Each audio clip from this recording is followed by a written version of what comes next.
And hi, today I wanted to introduce you to Nishanth, who is a PhD student in Prague in the University of Agricultural Sciences.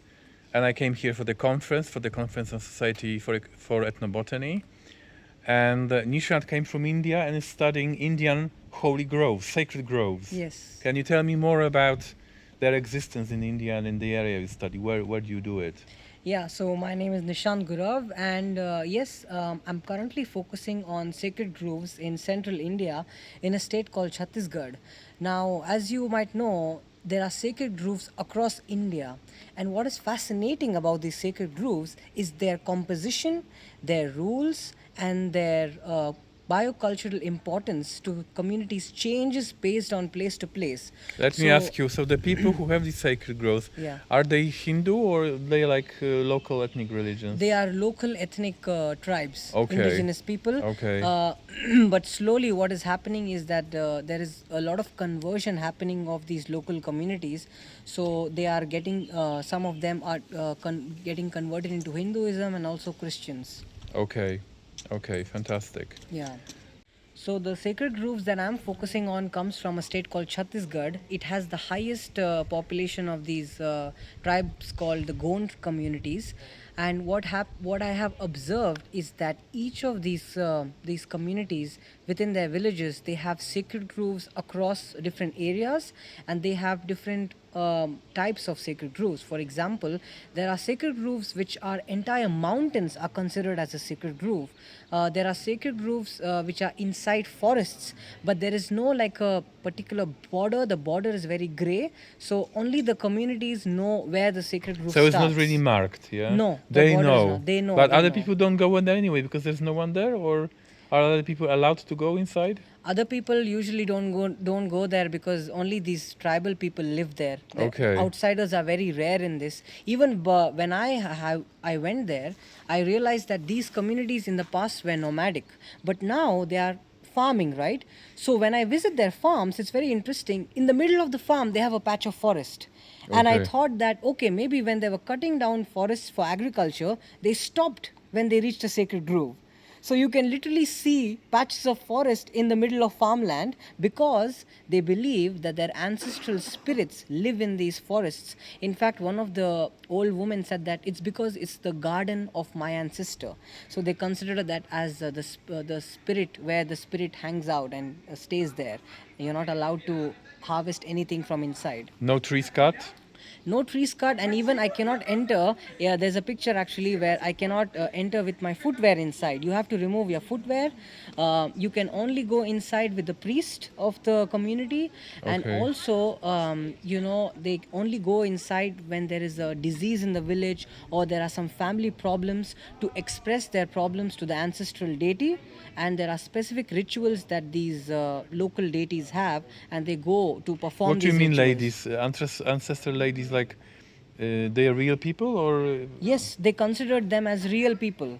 They don't call them as like how our concept of God is. Okay. They worship their ancestors because they call some of the names of the gods are very interesting. They call them grandfather. Okay. So maybe they were their great great grandfather, and they have individual names. These sacred groves, each of them has an individual name, and it changes. These sacred groves changes based on the habitat also. Sometimes you will have a groove which is only having bamboo, a dominant species of bamboo. Okay. Sometimes they will have a stream between the sacred grove, but still nobody is allowed to go and take water from that. Do they harvest any food there? Any edible species? They only use the sacred groves for, let's say, a medicinal, Okay. but not like completely harvesting it, but only like, let's say, parts of leaves.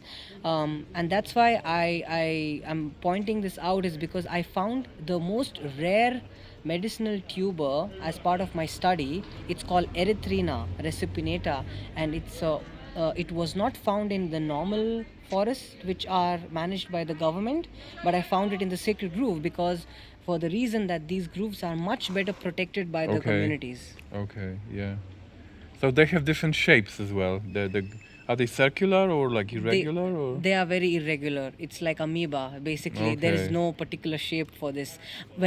Of course, when they are in a farmland, you can see the shape. It'll be usually circular, square, because in farmlands, I took some pictures using Google Maps, using the satellite images. You can see them as a patch, as like an irregular patch between farmlands. So What kind of sacrifices do they make? Do they bring something or?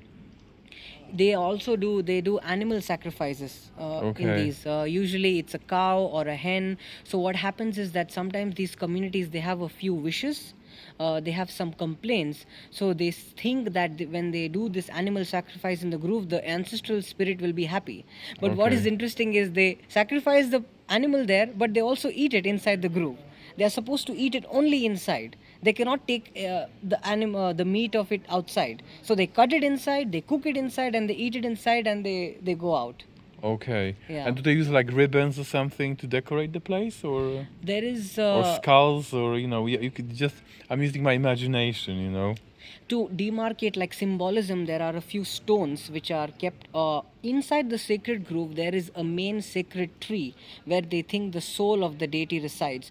So they have these terracotta clay forms, Okay. that and usually these priests are also pottery Okay. makers. So they place them under the tree, and also they have like an iron, like something like a sword which doesn't rust, because I have seen this sort of like a blade, you can call it. It is there, they say, for hundreds of years, but it still hasn't rusted. Okay. The So it's, blade yes, inside. yeah, so that is the Amazing. mark that What kind of tree is it there in the grove?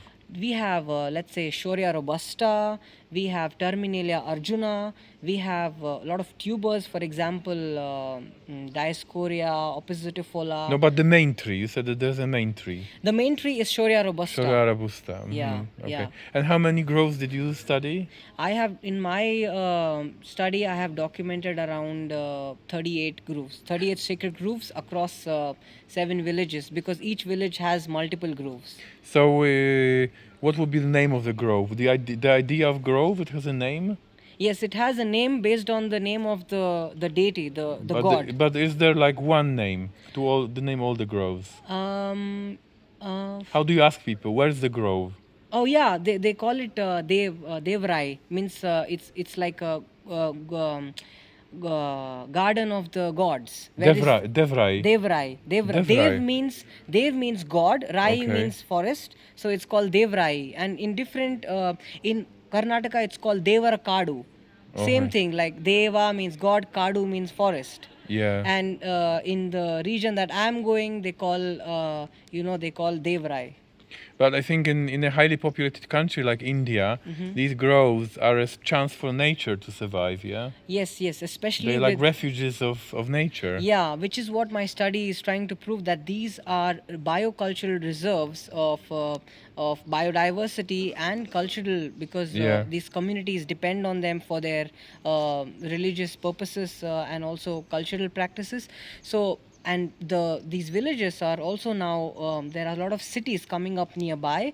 So in some sacred groves, for example, because they don't have legally protected status, the forest department has just like completely replaced it with just like a small temple, because you need to realize that some of these communities are also becoming Hindus, where Hindus go to temples, right? So now, instead of having an entire forest, they just have one concrete building and they call it a sacred grove, and maybe only the one sacred tree is preserved there. It's So, sad. yeah, it's very sad. That's why it's the need of the hour is to document these sacred groves, maps these sacred groves, understand the nature of these sacred groves, and also kind of communicate with the government to declare them as protected lands, because the communities are migrating. So tomorrow, when somebody abandons these sacred groves and there is going to be some industry, they can just convert it into, I don't know, a shopping mall. Yeah. Yeah. So there's no law protecting them. No, there is no law. They No don't law. recognize them as forests.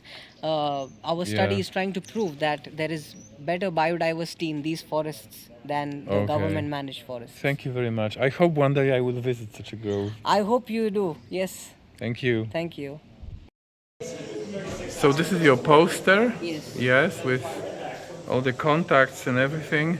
And these are the pictures of the groves, Yes, yeah? if you can see by the grooves, there are 4 types of grooves that I've recognized. This is the groove on a complete mountain. This is the entire mountain, which is Okay. a sacred groove. And this one is actually in between a farmland. If you can see, these are basically farmlands, and when the community reached the sacred grove, they did not cut the forest, so they are almost like a patch of Yeah. forest in between Yeah. farmlands.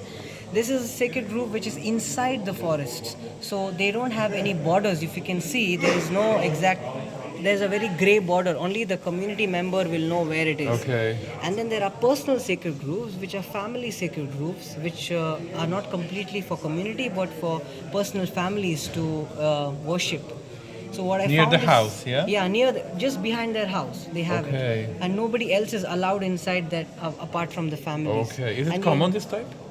it's common, yeah. In these villages, I saw that in one village there will be at least around 5 or 6 such Family sacred sacred groves. groves.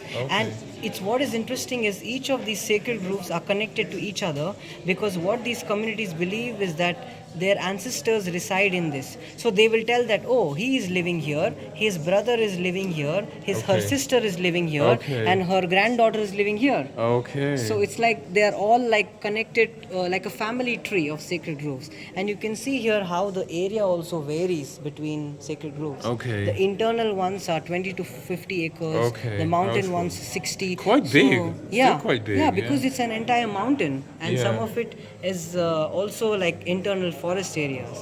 The most you can see here me in the picture, I'm in a sacred grove. I'm not allowed to wear even my shoes. I'm wearing my Okay. socks here.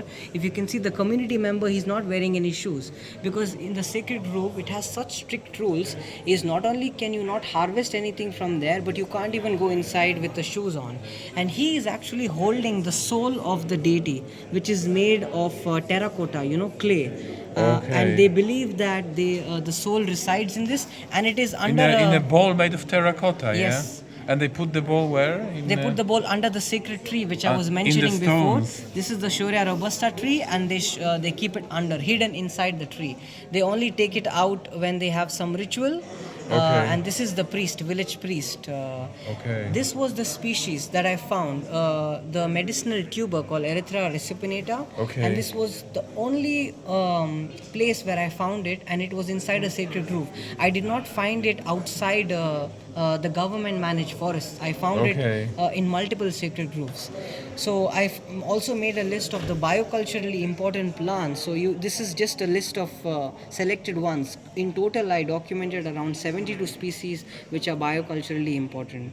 So all in all, our study shows that the sacred groves are not just important for the biodiversity, but also for the cultural relevance of the community.